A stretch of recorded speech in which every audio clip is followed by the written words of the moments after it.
Bonsoir à tous, bienvenue dans Made in Africa, votre magazine économique 100% africain. Dans ce numéro, nous nous intéresserons aux startups. Les startups africaines dans le secteur des technologies ont attiré en 2016 plus de 220 milliards de francs CFA d'investissement, soit 30% de plus qu'en 2015. Un start-upper, comme vous pouvez le voir sur cette infographie, c'est un jeune entrepreneur qui a un fort potentiel de croissance, qui utilise les nouvelles technologies et qui a un besoin énorme de financement. Les startups sont appelées à devenir rentables très vite. Google ou Amazon, que vous connaissez, ont commencé il y a une vingtaine d'années. Aujourd'hui, ce sont des entreprises reconnues dans le monde entier. Au sommaire, grâce aux nouvelles technologies, de jeunes Ivoiriens innovent et changent notre manière de vivre dans les domaines de l'agriculture, de l'éducation, du recrutement. Enquête. Ensuite, nous vous ferons découvrir qu'est-ce qu'un incubateur et qui sont ces incubateurs qui aident les jeunes start-upers à réaliser leurs projets, leurs innovations, découvertes. Et puis sur le plateau seront présents le directeur général du VITIB, le président de la FAFED et un start-upper à succès qui a fait le déplacement spécialement de Cotonou pour répondre à nos questions. Pensez-vous qu'il soit possible à une coopérative qui se trouve à Bouaké de vendre ses ignames à un client qui se trouve à Abidjan rien qu'en utilisant un téléphone portable? Ou croyez-vous qu'un enfant qui doit faire ses devoirs le soir dans un village où il n'y a pas de lumière puisse éclairer ses livres et cahiers à partir de son cartable? Il y a quelques années encore, cela était impensable, mais aujourd'hui, c'est une réalité grâce à l'innovation de jeunes Ivoiriens. Alors, qui sont-ils? Dans quelles conditions travaillent-ils? De quel soutien bénéficient-ils? Ces jeunes entrepreneurs ont un impact significatif dans le quotidien de certains d'entre nous. Start-upers en série, c'est un reportage de Jean-Luc Bangbo, Oumar Yameogo et Jean-Louis Mendonça. Abidjan, plus de 2300 entreprises, dont 300 start-up. Les start-up, ce sont des petites entreprises. Elles se caractérisent par un fort potentiel de croissance, l'utilisation de nouvelles technologies et un important besoin de financement. Certaines sont des modèles de réussite, comme ICT4Dev, une start-up spécialisée dans l'agriculture. Elle a mis sur pied des solutions informatiques qui permettent aux agriculteurs de mieux gérer leur coopérative. Ça peut aller. Bon, essaie de t'ajouter toi-même dans la base de données, puisque c'est que tu es membre de la coopérative. Donc on va, voilà, ajouter. Guy est un des formateurs de cette start-up. Pour que cette innovation soit utile aux agriculteurs, il faut, avant toute chose, leur apprendre à utiliser l'outil. Toutes les données pour que les rivières ne puissent pas vous confondre à d'autres personnes. Donc tu valides. En 3 mois, la société a formé une centaine de coopératives à une dizaine d'applications mobiles. À toutes ces personnes que nous avons ajoutées aujourd'hui, pour les féliciter, pour informer ces personnes-là qu'elles sont désormais connectées à partir de la coopérative Femmes de Sion. Il ne suffit pas de produits, mais il faut pouvoir vendre.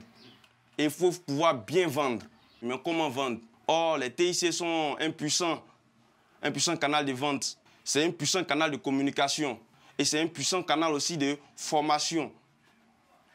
Puisque aujourd'hui, l'agriculture ne peut pas se pratiquer comme au temps passé avec les changements climatiques. Concrètement, ce sont des applications qui permettent aux agriculteurs de recevoir des informations sur le marché, comme des conseils agricoles, la situation du marché, à savoir l'offre et la demande, ou encore le prix du produit. Yannick est un jeune producteur de manioc. Il utilise l'une de ces applications Virtual Market, autrement dit, un marché virtuel. Tu m'avais parlé d'une application que... Oh oui, Virtual Market. Je suis toujours dessus. J'ai déjà même été sur la plateforme. De toutes les façons, ça va nous permettre de vendre un peu plus facilement. Après je vais voir ça. Quand je serai au marché des Tipores, avec ce qu'ils vont me donner là-bas, je vais... Ça va beaucoup t'intéresser. Peut-être avec eux, ça peut être rapide. Oui, c'est ça. C'est ça même, le but même de l'application. En tout cas, c'est ce que... Cette application permet à l'agriculteur de connaître le prix d'achat et de vente d'un produit. Mais avant d'utiliser l'application, Yannick se rend sur un marché proche de sa plantation pour se faire une idée des prix pratiqués. Bonsoir, maman. Il y a un champ de manioc. Maintenant, c'est presque arrivé. Je viens vous demander comment est-ce que vous payez ici pour pouvoir venir vous vendre. 35 ou 40. 35 000 ou 40 000, ah, c'est ça. Mais si c'est pas petit là, parce qu'il y a petit là, nous ne prenons pas petit là, petit là, notre alliance ne faut pas. On prend gros. Donc, bon, 35, 40, 50 000, ça ne peut pas marcher, 35, 40 forcément. 35, ou 40, voilà. Maintenant, si tu as la chance et tu viens qu'il n'y a pas de pareil sur le marché, tu peux atteindre 45. D'accord. Vous êtes venu pour voir le prix, est-ce que ça vous convient? Bon, compte tenu de mon échange avec la dame, je crois bien que, en fait, il n'y a même pas un prix défini même pour le marché. Est-ce que vous êtes prêt à venir vendre votre manioc ici? Bon, avec ce que je viens de vivre là, je pense pas. Je vais essayer d'autres alternatives comme Virtual Market et voir aussi comment ça va me sourire. Le prix proposé par ces femmes n'intéresse pas Yannick. Il préfère vendre sa production à 50 000 francs CFA la demi-tonne. Pour cela, il va utiliser l'application Virtual Market sur son téléphone et poster son offre. En moins de 10 minutes, 5 000 personnes vont être informées. A bien été enregistrée. Elle est valide jusqu'au 27 mars 2017. Donc vous allez attendre à ce que... Voilà, jusqu'à ce qu'on me contacte et puis voilà, essayer de faire une jonction entre le prix qu'elle m'a donné ici et aussi la demande, peu importe la demande de l'acheteur. À partir du moment où on réussit à me contacter, je peux vendre mon manioc tranquillement, pas de souci. 3 jours plus tard, Yannick a vendu 1,5 tonnes de manioc pour 150 000 francs CFA. Ces innovations en matière d'application, c'est Delmas qui en a eu l'idée. Fils d'agriculteur et informaticien, son expérience personnelle renforcée par sa formation lui ont fait développer des innovations uniques en Côte d'Ivoire. Mais comme tout perfectionniste, Delmas cherche toujours à améliorer ses applications. Qu'est-ce qu'on fait? On met ça sur le serveur puis on les met en téléchargement. Là, ceux qui ont les mobiles, téléchargent. On a mis 2 à 3 ans de recherche et développement pour monter toutes ces applications. C'est maintenant que nous les introduisons sur le marché. Donc, ce sera peut-être après 6 mois qu'on voit les premiers retours sur investissement. La demande semble être là, elle est importante et les clients sont impatients de souscrire à nos différents services. Pour lancer sa start-up, Delmas a participé à de nombreux concours. Il a ainsi pu économiser 27 millions de francs CFA qu'il a investis dans son projet. Durant ces échanges avec ces populations, l'idée m'est venue de mettre en place une structure qui va se spécialiser dans le développement et l'intégration de solutions pour une agriculture moderne et puis efficace, quoi. Donc l'idée est partie d'un constat terrain. Pour gérer au mieux son entreprise, il a également participé à de multiples formations dont la gestion d'entreprise. Ici, il y a pas mal d'attestations de participation à des formations. Il y a ici, ça c'est archimédien et entrepreneur. Donc, il y a pas mal de formations auxquelles il faut essayer de participer pour développer son esprit d'entrepreneuriat et puis aussi développer son leadership. Avoir des idées est une chose, être entrepreneur une autre. Une vraie start-up doit être encadrée. Et sur le marché, des solutions leur sont offertes. Pour se développer, le start-upper peut faire appel à un incubateur ou un accélérateur ou les deux à la fois. L'incubateur lui offre un cadre de travail et lui apporte un renfort de compétences. L'accélérateur fait un suivi personnalisé, définit le modèle économique, le processus commercial et enfin, il aide le start-upper à lever des fonds. Delmas s'est appuyé sur tout ce process pour créer son entreprise, mais ce n'est pas tout.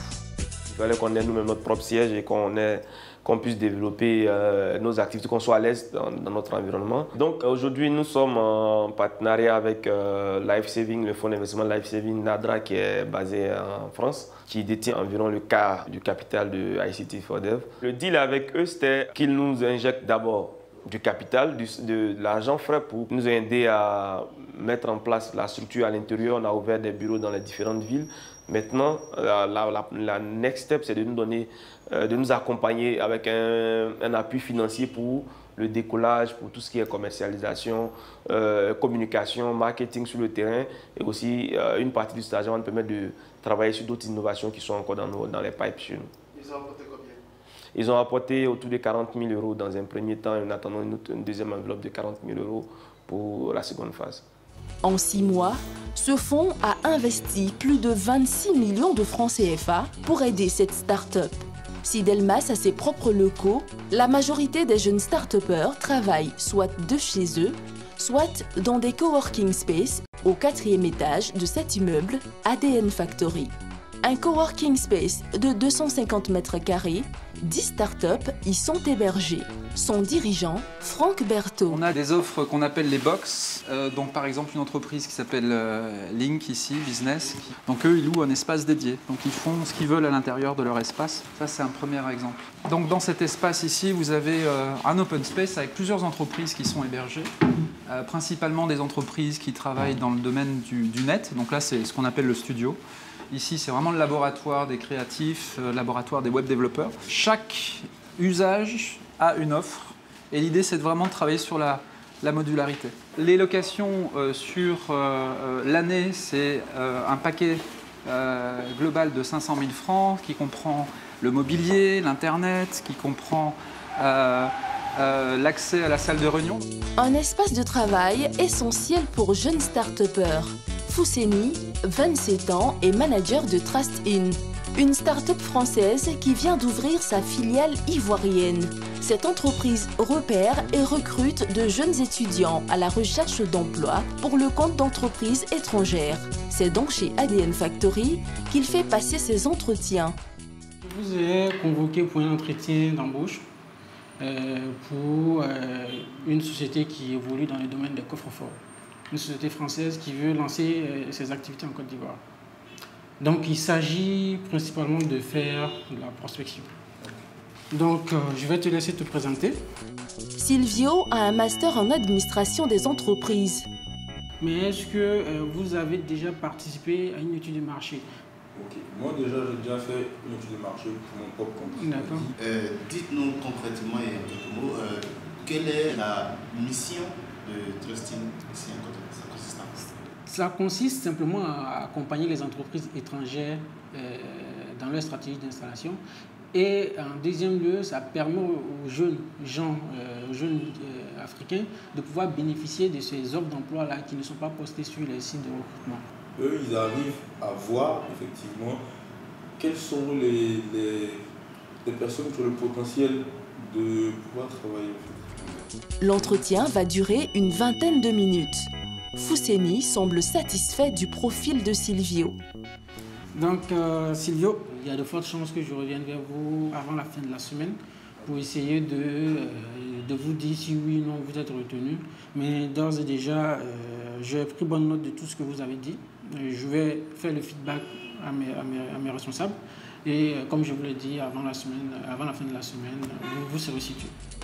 Pour se rémunérer, la start-up prend un pourcentage sur chaque personne placée en entreprise. Il varie entre 5 à 10% du budget alloué pour le recrutement. Pour élargir sa base de données, Fousseni cible les étudiants en fin de formation. Il se rend donc régulièrement dans les grandes écoles de commerce comme Supélite. Nos clients sont majoritairement constitués d'entreprises qui ne sont pas encore installées en Côte d'Ivoire. Donc, c'est tout à fait logique et naturel que si vous participez à une mission et que les résultats de la mission permettent à l'entreprise de dire oui, le marché il est porteur pour moi, je veux m'installer effectivement. Je crois que c'est assez logique de demander aux gens qui n'ont pas déjà participé à la mission d'entamer cette nouvelle aventure avec moi parce qu'ils savent déjà c'est quoi mon produit. J'aimerais savoir, Trust In, trouve-t-il seulement des missions pour ces autres, pour ceux qui sont les adhérents, ou bien ils peuvent trouver au-delà des missions? Très très bonne question. Si l'entreprise me demande effectivement, moi je vais recruter des jeunes, vous m'intéressez comme interlocuteur, mais ce n'est pas dans le cadre d'une mission, mais je veux recruter la personne. Nous, tout simplement, on n'est pas là pour empêcher effectivement les membres de la communauté d'avancer. Au contraire, c'est dans notre intérêt que vous puissiez vous insérer, gagner en compétences. Les entreprises demandent des profils qui ne sont pas toujours disponibles sur le terrain. Vous qui faites le lien, comment est-ce que vous arrivez à gérer tout ça? Nous, on est du côté des entreprises, effectivement. On sait quels sont les besoins de celles-ci. En fonction de ces besoins-là, nous, on essaie de monter des modules, comme j'aime le dire, d'élaborer des formations, des thématiques sur lesquelles on va intervenir. Et je vous dis merci, encore merci et à très bientôt. Actuellement, plus de 5000 personnes sont inscrites sur la plateforme de TrustIn. Les startups fleurissent aux 4 coins du pays. La Côte d'Ivoire est résolument tournée vers le numérique. En 2015, 100 milliards de francs CFA ont été injectés pour le développement du secteur des TIC.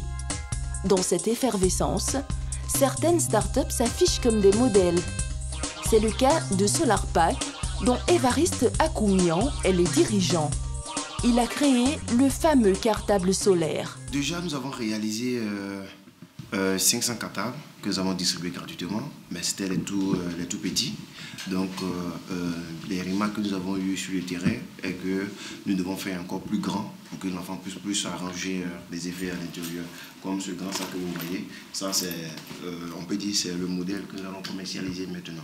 Le coût de ce sac est un peu élevé, mais nous ne comptons pas nous appuyer sur les parents. Bien qu'il y aura une vente un peu éclatée au niveau de la population, mais nous comptons vraiment nous appuyer d'abord essentiellement sur des fondations, sur des ONG, sur aussi des institutions pour pouvoir subventionner ce sac, pour pouvoir vraiment distribuer à grande échelle au niveau national. Le premier lot de 500 cartables a été fabriqué en Chine. Il a coûté 48 millions de francs CFA à la jeune entreprise. Mais cette année, il souhaite produire en Côte d'Ivoire. Nous voulons ramener une partie de l'usine en Côte d'Ivoire, sur la partie textile. Textile en Côte d'Ivoire pour pouvoir donner du travail à nos jeunes et aux différentes femmes. Et pour pouvoir réaliser ce projet, pour pouvoir mettre l'usine en place, nous avons besoin de 300 000 €. Soit 200 millions de francs CFA. Pour réunir cette somme, il va ouvrir le capital de sa start-up et lancer une recherche de fonds sur Internet. Les 500 premiers cartables ont été distribués gratuitement. Mais pour fin 2017, ce jeune start-upper s'est fixé comme objectif un chiffre d'affaires de 200 millions de francs CFA. Le lendemain matin, à une vingtaine de kilomètres d'Abidjan, Kouloukro. Dans cette classe de primaire, chaque élève possède un cartable solaire. De quoi changer la vie de ses écoliers. Debout, assis. Bien, alors, vous avez vos effets avec vous? Vos sacs solaires? Allez, soulevez-moi les sacs, je vais voir. Bien. J'espère que vous avez bien étudié avec ces sacs à la maison, n'est-ce pas? Ah, ok. Vous baissez. Alors, qui va allumer son sac? Je vais contrôler pour voir si ça marche. Oui, allons-y. Dépêche-toi.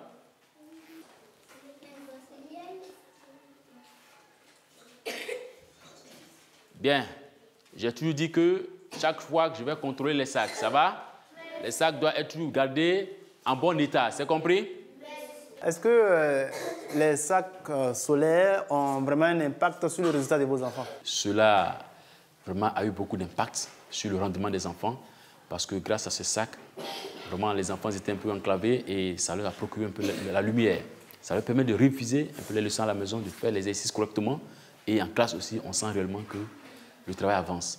Par exemple, pendant les évaluations des enfants, au niveau de la dernière évaluation par exemple qu'on a fait, vraiment, on a vu que les notes ont été vraiment améliorées et vraiment, les enfants aussi, quand nous contrôlons les exercices que nous proposons à la maison, grâce à la lumière que produisent ces sacs, alors ces enfants peuvent résoudre correctement les devoirs à la maison et le matin, ça nous facilite la tâche puisque la leçon est bien assimilée et donc cela est un plus pour la connaissance des enfants. Le village de Kouloukro n'a jamais eu d'électricité. Alors, pour pouvoir faire leurs devoirs le soir, les élèves chargent leurs cartables la journée en les exposant au soleil. À la nuit tombée, les sacs sont fonctionnels. Ces jeunes écoliers peuvent travailler. Le gars n'a pas copié les choses. Mais vous avez fait quel... Bon, vous faites qu'est-ce que vous avez fait aujourd'hui? Exercice. Quel genre d'exercice? exercice de mathématiques. Avant qu'il n'avait pas la lumière, comment est-ce que ça se passait pour lui pour étudier ces leçons? Souvent, comme on n'a pas d'électrification, souvent la lumière qu'ils utilisent pour étudier, souvent nous aussi on utilise aussi pour faire autre chose de la cour. Donc là, ça les empêche aussi de se concentrer sur les études. Bon, en pleine étude, peut-être qu'il est concentré, on a besoin de ça pour aller se servir de la maison ou bien servir de faire autre chose. Là, en tout cas, ça déconcentre les enfants. Mais depuis il y a eu ça, en tout cas, il y a eu un changement. Vous avez vu une évolution entre la période où il n'avait pas cet outil et maintenant? Oui, en tout cas, il y a une différence. C'est quoi la différence? Bon, la différence, c'est que avec la lumière, j'ai l'intention que ça commence à aller. La Côte d'Ivoire a gagné 20 places au dernier classement de l'indice mondial de l'innovation. Le pays est désormais au 108e rang. Il reste néanmoins en dessous de son potentiel. De retour sur ce plateau avec nos invités, il s'agit du docteur Samuel Maté, président de la FAFED. Il s'agit bien de la Fondation africaine pour l'entrepreneuriat et le développement économique. Tout à fait. Bonsoir docteur. Bonsoir. Je suis aussi en compagnie du directeur général du VITIB. Bonsoir monsieur Philippe Pango. Bonsoir. Et notre start-upper, un jeune entrepreneur qui nous vient de Cotonou, Ulrich Sossou. Bonsoir. Bonsoir. On va faire le point de votre parcours. Vous commencez votre première entreprise à 19 ans. Oui. On est en 2006. Oui, c'était en 2006. Alors, comment vous vient l'idée? Enfin, c'était juste après le bac. Et je passais mon temps à aller au cyber et chercher des informations intéressantes, etc. Internet coûtait très cher en ce moment. Je pense que c'était 400 ou 500 francs l'heure au cyber. Donc, mon argent de poche ne suffisait pas vraiment. Donc, il fallait que je trouve des moyens de gagner de l'argent. Et en faisant des recherches sur Internet, j'ai trouvé des opportunités, des personnes qui ont besoin de services sur des forums, etc. C'était des gens qui avaient besoin de sites web. Entre-temps, l'accès au cybercafé coûtait cher. Il fallait bien vous trouver de l'argent pour payer l'accès au cyber. Oui. Alors, donc, quelle solution? Au début, c'était aider le propriétaire du cyber à réparer les ordinateurs, à réinstaller. En retour, il vous donnait un accès gratuit. Oui. Intéressant. Voilà, donc souvent je passais toute la nuit là parce que dans la journée, il y a beaucoup de clients, il n'y a pas de poste libre, mais la nuit, il y avait souvent des postes libres. Alors je passais la nuit là et ensuite j'allais au cours le matin. Quelle est la première idée d'affaires? La première, c'était juste une entreprise de consulting où j'avais des clients un peu partout dans le monde. Le premier client était en France. Ensuite, j'ai eu des clients un peu partout en Suisse. Alors, vous êtes basé au Bénin. Comment est-ce que vous arrivez à trouver un client hors du continent africain? Des personnes qui ont des besoins spécifiques ou des professionnels dans un domaine spécifique. Ils se retrouvent à des endroits, des forums, ils cherchent sur Google, etc. Donc, c'est quand même tout un art. C'est quelque chose qu'il faut apprendre. À partir de là, comment vous avez évolué? En 2012, j'ai travaillé avec Stanford University, qui est aux États-Unis, et je leur ai développé un logiciel sur un de leurs projets de cours en ligne. C'est là que je me suis rendu compte que, au fait, si la plus grande université en informatique dans le monde a besoin de compétences en Afrique ici, c'est qu'il y a vraiment un grand besoin dans le monde entier. Et ensuite, j'ai travaillé avec un client qui était au Royaume-Uni, où je lui ai fait un projet, un petit truc qui a coûté 14 millions. Donc c'était rapide, vraiment. En 2 semaines, j'ai fini le projet et tout. Maintenant, 6 mois plus tard, ils m'ont appelé pour débugger le système. Et quand je suis entré dedans, j'ai pu voir la liste des clients et tout. Ils avaient plus de 5000 clients auxquels ils vendaient le produit à 1000 $ l'unité. Donc ça faisait 5 millions de dollars en 6 mois, 3 milliards de francs CFA. C'est là que je me suis dit, OK, je suis en train de me faire tuber, j'arrête. Ouais. Alors, à partir de là, vous passez à une autre étape? Ou alors vous commencez à créer de nouvelles startups? En 2014, j'ai lancé la start-up que j'ai revendue dans l'appart. Alors, c'est important de revendre des startups. Pourquoi n'avoir pas continué avec cette start-up finalement? Enfin, c'est vrai que la start-up, en 1 an, on avait déjà plus de 10 000 clients dans le monde entier. Mais l'ambition que j'avais, qu'on avait parce qu'on était 2 dessus, ne correspondait pas à ce que ça rapportait. C'est vrai que c'était beaucoup pour un contexte africain et tout, mais les gens qui les utilisaient, c'était des agents immobiliers qui ont peut-être 1 ou 2 maisons à vendre dans l'année. Ce qui fait que sur un seul client, on ne gagne pas beaucoup. On a besoin de beaucoup de clients. Et les agents immobiliers, il y en a pas des dizaines de millions dans le monde. Il y en a peut-être 2 millions ou 3 millions en tout dans le monde. Et on a remarqué qu'en continuant comme ça, sur 5 ans, on n'atteindrait pas la taille qu'on aurait aimé atteindre. Donc c'est là qu'on a décidé de la revendre. Vous l'avez vendu pour pouvoir faire autre chose. Oui. Alors vous avez gagné combien à peu près? On n'a pas le droit de le dire, en fait. Ah, c'est confidentiel. Oui. Pourquoi, quand on parle d'argent, finalement, tout devient confidentiel? Sur ce point-là, on n'a pas le droit de le dire parce que c'est dans le contrat. Ah oui, d'accord. Oui. Alors, une fourchette, plus d'1 milliard de francs CFA? Non. Moins d'1 milliard de francs CFA? Oui. Un peu moins? Oui. Pas très loin, au-dessus de 500 millions?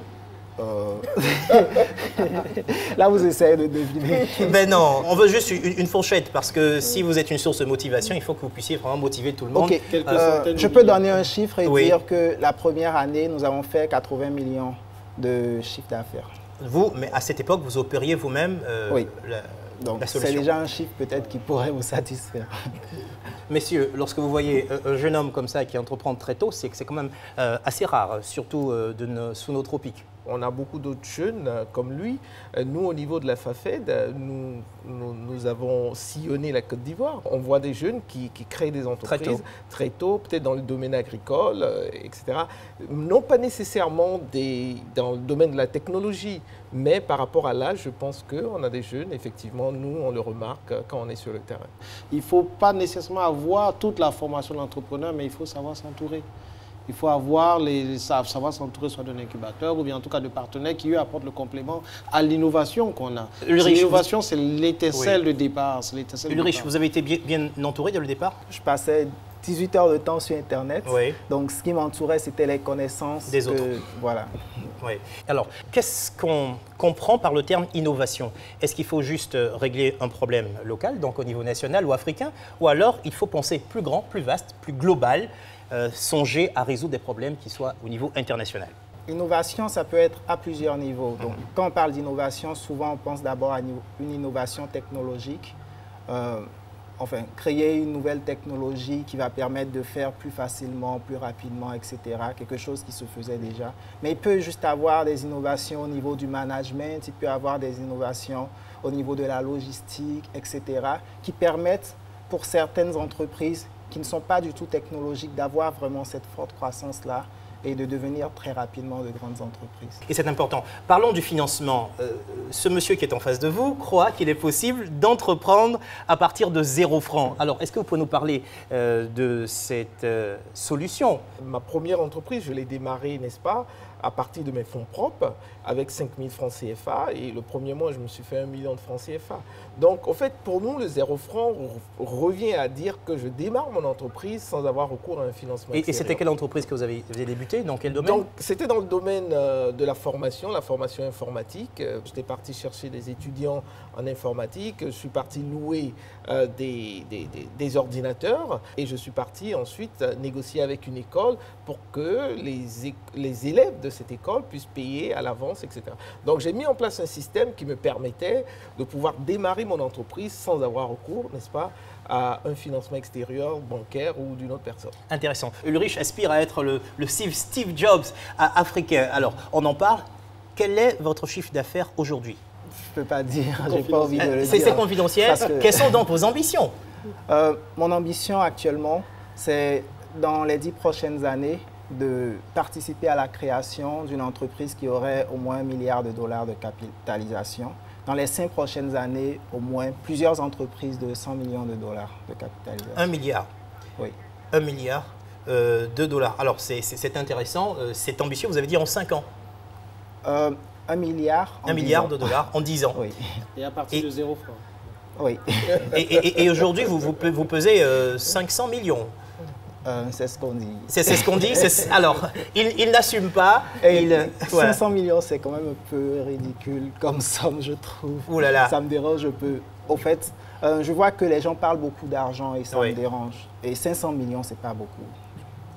Alors, sur le financement, comment on arrive à financer, comment on s'organise pour financer ces startups? Parce que dans tous les cas, il faut réussir à les financer. Vous avez même recommandé que l'État puisse organiser un financement donc étatique. Est-ce que c'est possible? On a le VITIM qui est représenté avec le soutien de l'État. C'est une initiative de l'État. Oui, bien sûr. Le VITIM, c'est une entreprise qui est en charge de la zone franche de Côte d'Ivoire, qui est dédiée au secteur des TIC de la biotechnologie, qui offre donc un espace où les entreprises d'ici et d'ailleurs peuvent bénéficier de 0% d'impôts, 0% de douane. Mais pour ce qui est de l'incubation et du financement de start-up et tout ça, l'autre ministère de tutelle, le ministère de l'économie numérique, de la poste et de la communication, a fédéré toutes les structures sous sa tutelle pour créer une fondation, la Fondation Jeunesse Numérique, qui finalement offre du financement, mais comme il a dit, ce n'est pas que le financement. Surtout un accompagnement, du coaching, un accès à des mentors, un accès à notre carte de visite de tout un chacun. C'est un incubateur. C'est un incubateur, voilà, c'est un incubateur. Alors, merci, ça nous donne donc l'occasion de rebondir sur notre prochain sujet. Avoir des idées, aussi bonnes soient-elles, ne veut pas dire être un entrepreneur. Pour pallier à cette problématique, les start-upers peuvent se tourner vers un incubateur ou un accélérateur, ou les deux à la fois. L'incubateur offre un cadre de travail et apporte un renfort de compétences. L'accélérateur fait un suivi personnalisé, définit le modèle économique et le processus commercial et lève des fonds. Il en existe une quinzaine en Côte d'Ivoire et c'est devenu un véritable business. Qui sont ces entreprises qui aident les startups à grandir et à devenir plus performantes? Incubateur, accélérateur, un business gagnant-gagnant. C'est un reportage de Cheikh Koné, Armel Zozo et Noël Kouakou. Abidjan, capitale économique. Ces dernières années, l'État ivoirien a mis en place une vraie politique entrepreneuriale. Elle a favorisé l'éclosion des incubateurs de start-up. Leur mission, héberger, conseiller et financer. Depuis, une quinzaine d'entreprises spécialisées dans l'incubation ont vu le jour. Les plus en vogue, Orange Fab, Business Achievement Center et Akendewa. Cet homme, c'est Jean-Patrick Eouman. Il a fondé l'incubateur Akendewa en 2009. Ce matin, il dispense une formation à une centaine de jeunes promoteurs de projets. Quand Facebook a été créé, le jeune homme ne pensait pas que peut-être Facebook allait être utilisé à Boisseau. Facebook était pour les personnes qui sont dans un certain type d'école. Ça a commencé d'abord dans son école. Il voulait interconnecter les gens de son école, que chacun puisse voir le profil de l'autre. Après, il s'est dit, ce serait intéressant de l'élargir. Il y a certains, ceux qui sont attirés d'abord par l'argent, ils allaient s'arrêter à l'école, ils allaient dire, bon, maintenant que j'ai les 500 000 personnes de Harvard, à partir de maintenant, chaque personne de Harvard doit me donner 1000 francs. Ça fait 500 000 multiplié par 1000 francs, ça fait combien? 500 millions tous les mois. Les gens de Harvard, ils vont payer, c'est rien. 1000 francs, c'est rien. Tant que ça marche. Mais il ne serait jamais devenu ce qu'il est devenu aujourd'hui. Formés sans débourser un centime, plus de 5000 jeunes sont incubés chaque année par Akendewa. La société se rémunère grâce à des financements publics et privés. C'est quoi l'importance de ces sessions de formation? Cette session de formation est très spécifique en partenariat avec les mairies parce qu'elles ont besoin de peaufiner les projets des personnes qui vont bénéficier de fonds de leur part.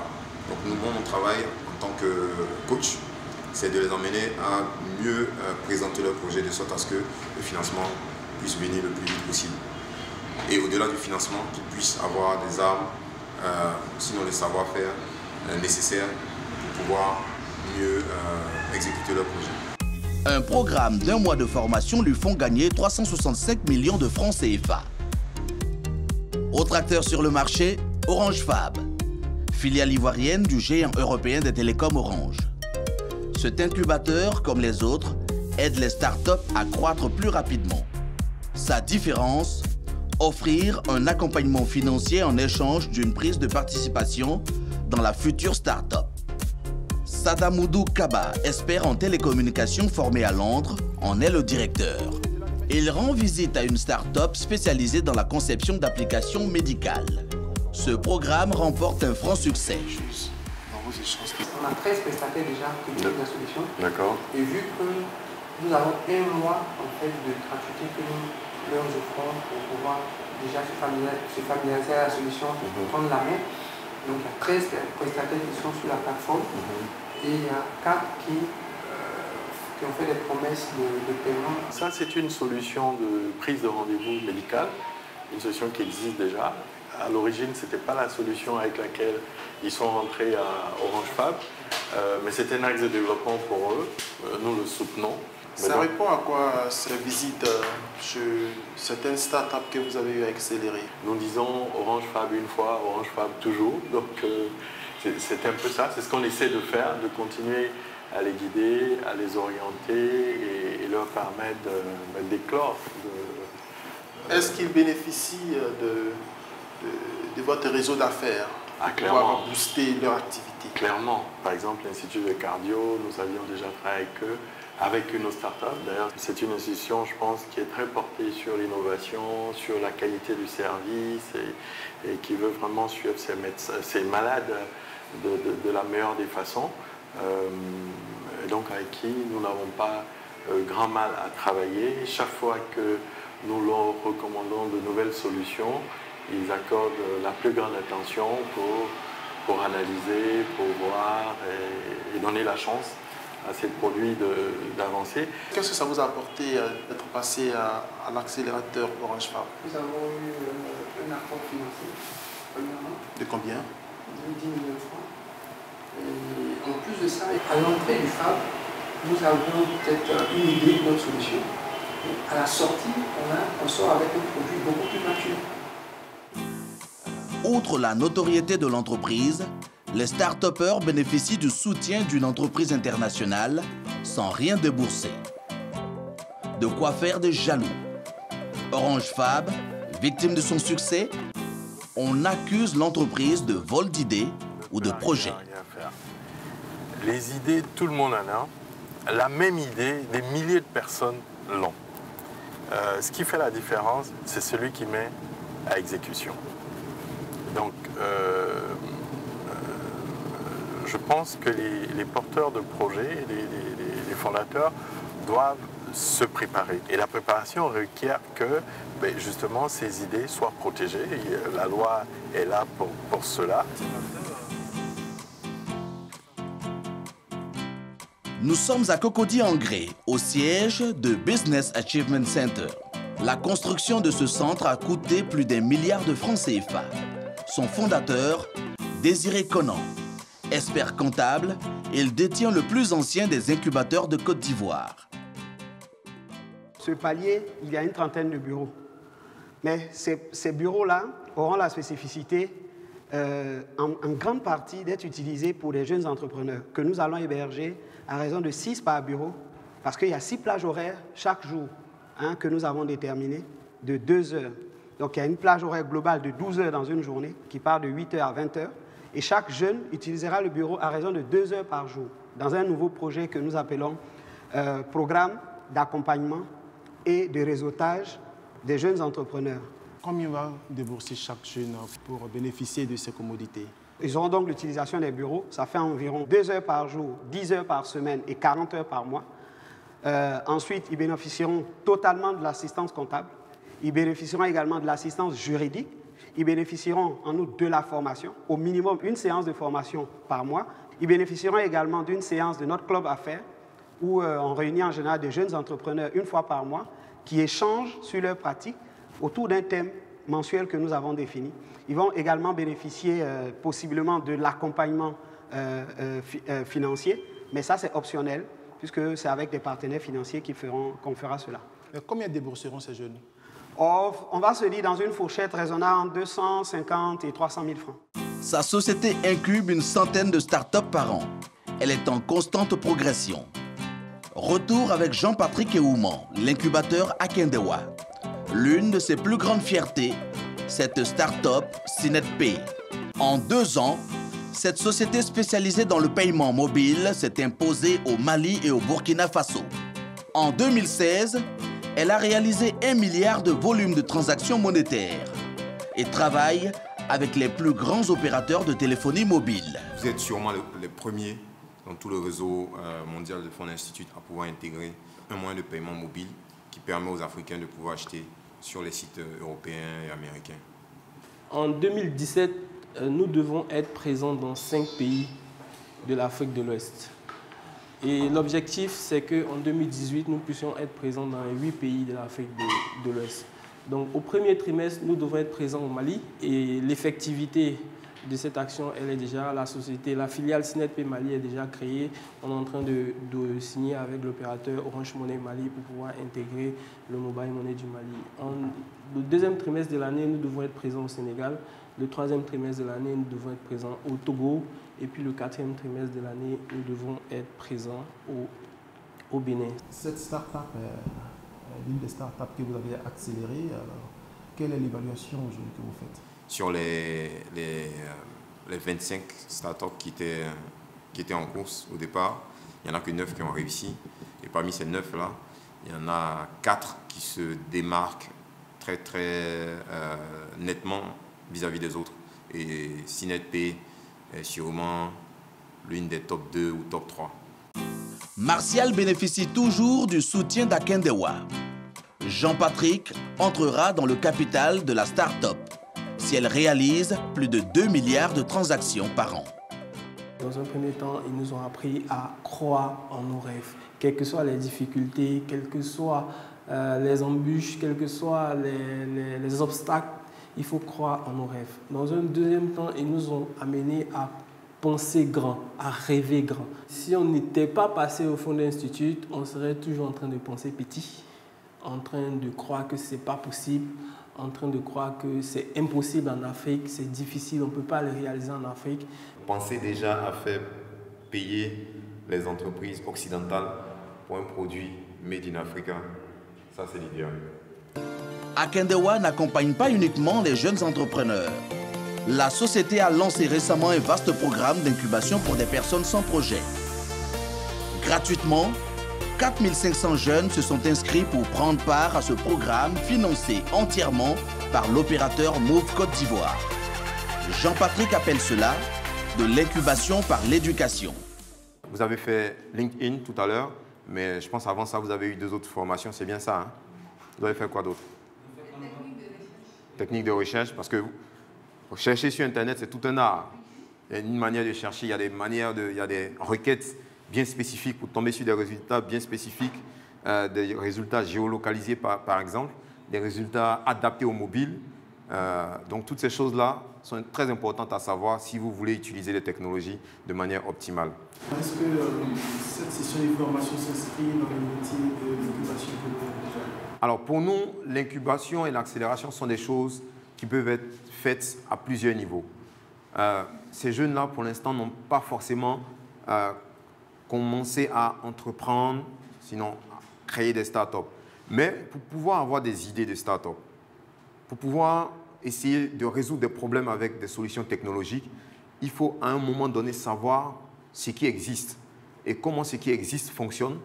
Comme ça, vous avez l'esprit qui est beaucoup plus ouvert pour prendre des décisions, pour se dire « Ah, ça, je peux ». L'information crée la situation. Si vous avez l'information, vous pouvez vous engager dans quelque chose qui est un peu plus risqué que ce que vous avez l'habitude de faire. Donc, c'est une sorte d'incubation, mais par l'éducation. Retour chez Désiré Conan. Notre expert comptable fait du coaching personnalisé. Josiane Nomel est à la tête d'une entreprise depuis 4 ans. Et même si sa société fonctionne très bien, 2 fois par semaine, elle se fait coacher. Le plus important dans le travail que nous sommes en train de faire, c'est de te ramener en tant que dirigeant d'entreprise à ton humanité. Parce qu'avant tout, le dirigeant, c'est un être humain. Et c'est l'être humain qui conduit les autres êtres humains. Or, le pouvoir ou la quête du pouvoir nous met le plus souvent à un niveau où on perd cette humanité. Et le coaching, c'est à ça qui va te ramener progressivement. Monsieur Désiré, c'est quoi l'objectif de cette rencontre? En tant que dirigeant social, l'accompagnement que nous faisons ici, c'est comme si nous incubons l'esprit entrepreneurial, mais que nous l'emmenons à un niveau de performance. C'est une entreprise qui existe, qui a donc des difficultés au quotidien, mais qui a surtout des objectifs à atteindre. Et les difficultés étant une évidence, les évidences ne peuvent pas être considérées comme des problèmes, c'est des données. Donc ces données-là, nous en tenons compte et nous nous projetons vers des solutions qui nous permettent de lever ou de passer ces difficultés. Au lieu d'encadrer chacune des personnes au sein de l'entreprise, c'est d'encadrer suffisamment le dirigeant pour qu'il arrive à conduire l'équipe qu'il mène. Et le coaching, il est forcément personnalisé ou vous le faites de façon éclatée avec vos start-upers? Toujours personnalisé. Chaque coaché a une problématique qui influence la gestion. Et en tant que coach de gestion, ce que j'apporte, c'est identifier ces difficultés pour lui permettre d'avoir à les surpasser pour que la performance s'installe. Madame, pour vous, c'est une dépense ou c'est un investissement? C'est pas une dépense. C'est un investissement sur mon bien-être. C'est la même chose quand je vais faire les soins de beauté. C'est la même chose quand je vais faire des soins de relaxation. Mais ça, c'est plus émotionnel, c'est plus professionnel aussi. En moyenne par an, vous investissez combien dans le coaching? 300 000 par mois, donc c'est toute l'année, c'est multiplié. 300 000 par mois? 3,6 millions. 3,6 millions. Une séance de coaching coûte 100 000 francs CFA de l'heure. Certains entrepreneurs viennent jusqu'à 8 fois par mois. Cela rapporterait à ce dirigeant 2 millions de francs CFA par mois. Aujourd'hui, est-ce que vous pensez réellement qu'en Côte d'Ivoire, c'est de l'incubation qu'on fait? La grosse difficulté est que l'incubation n'est pas une notion définie suffisamment en Côte d'Ivoire. L'incubation suppose que celui qui vient se faire incuber, se faire accompagner, dispose de moyens ou d'outils suffisants pour lui permettre en fait de s'épanouir, surtout de s'implanter. Aujourd'hui en Côte d'Ivoire, on ne peut pas dire qu'il y a de vrais incubateurs.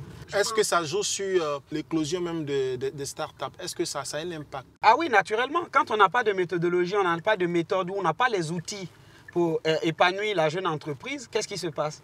Il se passe que la jeune entreprise peut se sentir flouée. Qu'est-ce qui crée la confiance entre quelqu'un qui a une idée, qu'il veut explorer, qui vient voir quelqu'un qui ne lui donne pas suffisamment de garanties, par exemple, pour pouvoir mettre en œuvre cette idée. Mais au pire, ce jeune-là peut avoir peur que son projet lui soit volé. Donc, que l'État arrive à définir ce qu'il entend par l'incubation et qu'il arrive à le codifier. Nous retrouvons le directeur d'Orange Fab. Il est en rendez-vous avec Patrick Mbeng, patron d'une entreprise de télécom. La force d'Orange Fab, mettre à disposition des start-upers un accompagnement quotidien, dispensé par les plus grands entrepreneurs ivoiriens. Chaque semaine, ce businessman aguerri partage son expérience gracieusement. Cela s'appelle un mentor. Des gisements d'innovation, d'opportunités pour des filières traditionnelles que sont la pêche, l'agriculture, la santé, tout ça. Et j'aurais souhaité avoir des projets plus novateurs, plus disruptifs comme ça. Il y a une dizaine de startups. Donc on a un backlog à l'arrière. Il y a 4 autres qui, eux, vont être dans une phase plutôt d'incubation, qui, eux, sont dans le secteur que tu appelles disruptif et tout ça. Et ça va permettre de créer la rupture sur le marché. Quels sont les critères de choix? Les mentors, on a dit, pour nous, c'est des capitaines d'industrie, des gens qui, sur le marché, ont démontré leur expertise, leurs compétences dans leur domaine, ont développé leur entreprise, ont réussi dans ce qu'ils font et puis sont prêts. En général, ils nous acceptent, ils décident de donner un peu de leur temps. Parce que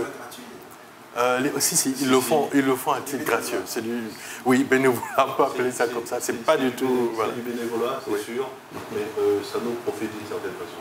Parce que ça nous permet, nous, en tant qu'acteurs de l'écosystème, d'identifier des jeunes pousses avec lesquels on pourra partenariser à moyen terme. Parce qu'on ne peut pas tout faire. La technologie est tellement vaste, variée, qu'on ne peut pas se spécialiser dans tout. Et donc, quand on cote des jeunes ça leur permet d'atteindre des niveaux d'expertise sur des plateformes particulières, pour nous, c'est des partenaires, co-traitants, peut-être sous-traitants dans le temps. Donc, d'une certaine façon, on gagne. Concrètement, qu'est-ce que vous allez leur apporter? On va leur apporter déjà notre expertise, on va leur apporter des réponses concrètes à des problématiques qui se posent.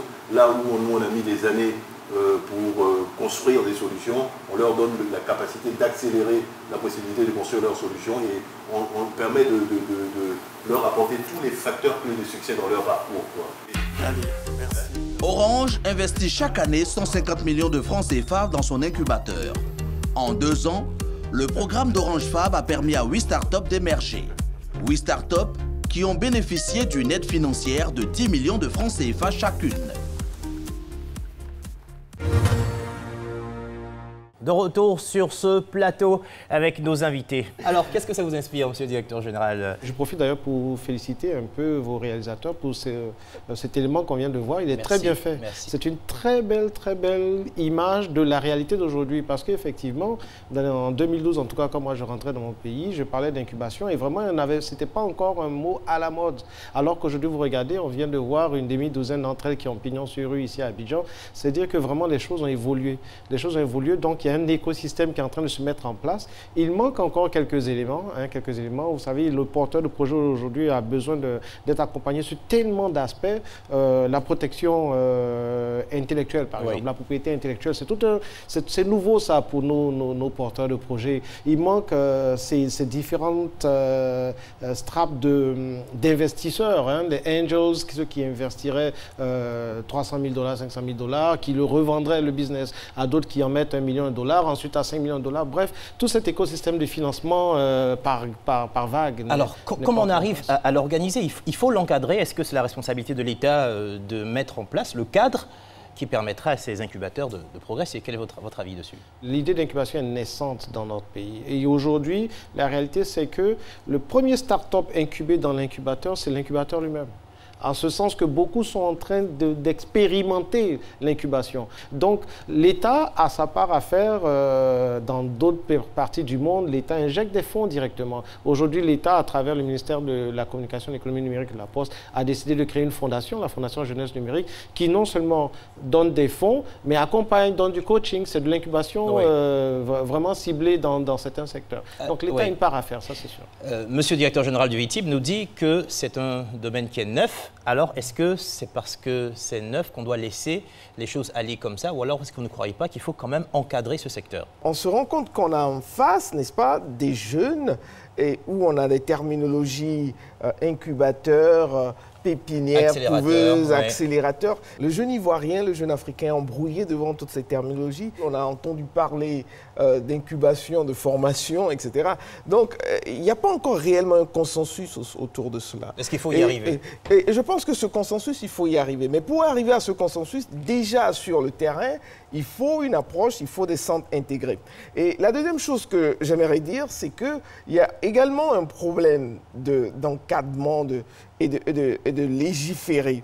Mais légiférer devient difficile parce qu'on est dans une économie de marché et il devient difficile d'imposer disons, des lois sur une économie de marché dans des secteurs comme ça. Mais à la fois, il est très important de pouvoir voir de quelle manière, par exemple, l'État arrive à protéger ces jeunes et à encadrer, sans pour autant enlever cette partie, cette dynamique de l'économie de marché. Je m'explique. C'est-à-dire qu'aujourd'hui, bon, j'ai vu sur le reportage, par exemple, qu'on nous disait que le Akenedewa, il prend une participation, n'est-ce pas? Mais moi, j'ai eu des cas sur le terrain où on a des incubateurs qui demandaient des participations de 90% du capital. Ce sont des choses, par exemple, qui peuvent être interdites. Dans un certain sens. Et également, l'autre problème qui se pose véritablement pour moi au niveau des incubateurs, c'est la disponibilité de compétences. Et je mets au défi, monsieur le directeur du VITIB, de nous dire qu'on n'a pas un problème de compétences. Parce que... C'est quoi le problème de compétences? Parce que pour moi, le problème de compétences, c'est qu'aujourd'hui, en face, on a des jeunes qui veulent entreprendre. Il a parlé du VITIB, de la Fondation de la Jeunesse Numérique. Mais est-ce qu'on a assez de coachs et de mentors de qualité pour encadrer ces jeunes? Monsieur le directeur général, vous avez été interpellé directement. Il n'y a pas suffisamment de coachs pour encadrer ces jeunes, selon Dr Maté. Quant au secteur naissant, il doit d'abord rechercher et cibler ceux qui vont être les locomotives de ce secteur. C'est-à-dire vraiment les perles rares. On ne va pas incuber tout le monde. On met en place un processus de sélection très rigoureux pour ne sélectionner que les meilleurs. Et ces meilleurs-là, moi je suis d'avis qu'il y a, mais alors là, il y a de la compétence dans notre pays pour accompagner ces gens-là. On en a vu dans ce reportage. Nous, au VITIB, dans l'incubateur que nous avions, qui s'est mis aujourd'hui en fondation, on a une promotion de 17 entreprises qui est passée à travers notre incubateur. Mais les meilleurs élèves de cet incubateur aujourd'hui sont en train de revenir au VITIB, non pas en tant qu'entreprise qui veut se faire incuber une deuxième fois, mais en tant qu'entreprise vraiment qui a grandi et qui a un projet et puis qui a obtenu le financement qu'il voulait. Pour vous, c'est un vivier de coach? Non, c'est la preuve qu'ils ont eu l'accompagnement qu'il fallait. Donc vous confirmez que sur le terrain, il y a des personnes de qualité qui peuvent accompagner de façon efficace. Absolument, on a des gens, des personnalités ici qui ont l'expérience accumulée, qui vraiment alors là, qui sont capables de coacher, mais alors très bien. Le problème ici n'est pas que il n'y a pas de compétences. Je ne parle pas de compétences d'existence en termes quantitatifs, d'existence de compétences zéro. Je dis qu'il n'y en a pas assez. On a essayé de promouvoir l'entrepreneuriat tout en ignorant les dispositifs qui vont permettre une éclosion véritable de l'entrepreneuriat. Notamment, par exemple, on a la fiscalité, on a l'accès au marché, on a la corruption. Parce que si moi, je suis entrepreneur aujourd'hui en Côte d'Ivoire et que je crée mon entreprise et 2 mois après, les impôts doivent venir avec un gros bâton sur moi, je ne la crée pas, je mets la clé sous le paillasson. C'est une problématique qui intéresse tout le monde. Vous voulez réagir rapidement dessus et on va conclure. C'est le rôle de l'incubateur de préparer le porteur de projet à ce monde-là qu'il va affronter. Ce monde qui n'est pas parfait, qui n'est pas rose, où il y a de la corruption, où il y a ceci, il y a cela, où il faut avoir un bon carnet d'adresses pour pouvoir ouvrir certaines portes ici et là. C'est le rôle de l'incubateur.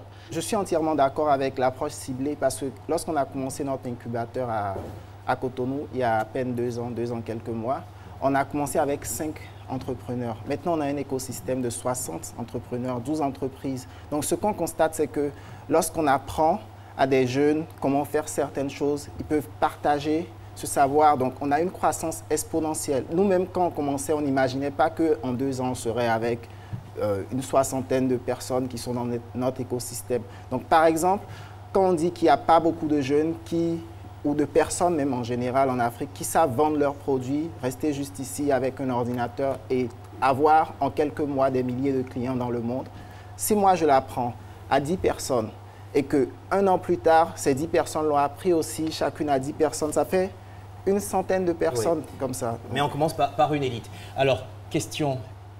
L'avenir des nouvelles technologies en Afrique de l'Ouest, vous avez un village des technologies, de la biotechnologie. Alors, quelles sont les perspectives? Le VITIB devrait pouvoir apporter quoi à la Côte d'Ivoire et à l'Afrique de l'Ouest? Le VITIB, c'est le hub technologique de l'Afrique de l'Ouest. C'est ça notre ambition, d'être le meilleur endroit, la meilleure destination pour toute entreprise, tant locale qu'internationale, qui désire s'installer et conquérir la région ouest africaine à partir de Grand Bassam. On s'attend à plus de 1000 milliards d'investissements dans la zone, beaucoup d'emplois, 40 000 emplois à créer à terme. C'est une machine qui est déjà en marche. Le VITIB s'est relevé depuis 2012-2013. À terme, 40 000 emplois, à terme, c'est dans combien de temps? Là, ça dépendra de notre économie, mais notre objectif, c'est d'ici une 20aine d'années tout au plus, d'atteindre cet objectif-là. Docteur Maté, c'est le mot de la fin. Non, le mot de la fin, ce que j'aimerais dire, c'est qu'au niveau de la Fondation FAFED, on est sur le terrain. L'année passée, on a formé 3000 personnes. Cette année, on a un objectif avec le ministère de l'Emploi de la Jeunesse de former 65 000 personnes. Et ça, c'est une goutte d'eau. Pour moi, aujourd'hui, la priorité des investissements doit aller dans tout ce qui peut promouvoir l'entrepreneuriat, tout ce qui peut mettre des dispositions de ressources. Je me porterai en avocat du diable pour le directeur du VITIB et dire qu'il a peut-être besoin de 10 fois plus de moyens et que pour pouvoir faire plus. Parce que si nous avons d'ici 5 ans, 10 ans, nous passons à une population de 40 millions d'habitants et qu'on a 20 millions de jeunes qui n'ont pas de travail et qu'on arrête de leur mentir pour leur dire qu'on va vous donner du travail et qu'on leur dise la vérité. Dans tous les cas, le directeur général n'aura pas l'occasion de réagir puisqu'il y a déjà donné son mot de la fin. Les perspectives pour l'Afrique, du développement des technologies mais pour moi, les perspectives pour l'Afrique, c'est de créer 100 Ulrich, mais de ne pas négliger un programme de masse envers la population pour que plus de jeunes aillent vers l'auto-emploi et vers l'entrepreneuriat. Je promets que dans mes 40 000 emplois, il y aura 100 Ulrich. C'est noté. Ulrich, un dernier mot, si on devait faire une chose importante pour booster les startups. Je pense que c'est au niveau des compétences. Donc, montrer aux jeunes entrepreneurs, enfin quand je dis jeunes, ce n'est pas en âge, mais des personnes qui viennent de commencer à entreprendre, comment vendent leurs produits à de grands marchés. Donc par exemple, quand je vois quelqu'un qui est ici, qui essaie de vendre son produit, mais c'est juste son quartier, mais comment est-ce qu'il peut utiliser Internet pour toucher quelqu'un qui est à l'autre bout du pays, voire à l'autre bout du monde? Donc il y a très peu de personnes qui le font actuellement en Afrique. Et je pense que si on arrive à montrer ça, c'est vraiment extraordinaire. Il ne me reste plus qu'à vous dire merci. Merci à nos invités. Merci à Ulrich qui a fait le déplacement depuis Cotonou. Et puis, on vous souhaite beaucoup de succès. On sait qu'on va encore entendre parler de vous. Merci également à tous nos téléspectateurs. Sur ces mots prend fin cette émission. Je vous retrouve le 20 avril avec un sujet qui va tous nous intéresser puisque nous parlerons de l'aviculture, c'est-à-dire de la volaille. Vous pouvez suivre le replay de cette émission sur notre site internet www.rti.ci et sur l'application RTI Mobile. Vous pouvez aussi nous rejoindre sur notre page Facebook Made in Africa 225 en un seul mot et laisser des commentaires. Merci à toutes les équipes qui ont travaillé sur cette émission. Merci à Sophie Amdad, rédactrice en chef, Rigobert Baker, le réalisateur du plateau, les équipes de Made in Africa, Jean-Luc Bangbo, Cheikh Koné, Oumar Yameogo, Armel Zozo, Noël Kwaku, Jean-Louis Mendonça, Sephora Zegui et Roger Appé. Merci aux équipes de production et aux moyens techniques de la RTI. Mesdames et messieurs, bonne suite de programme sur RTI 1.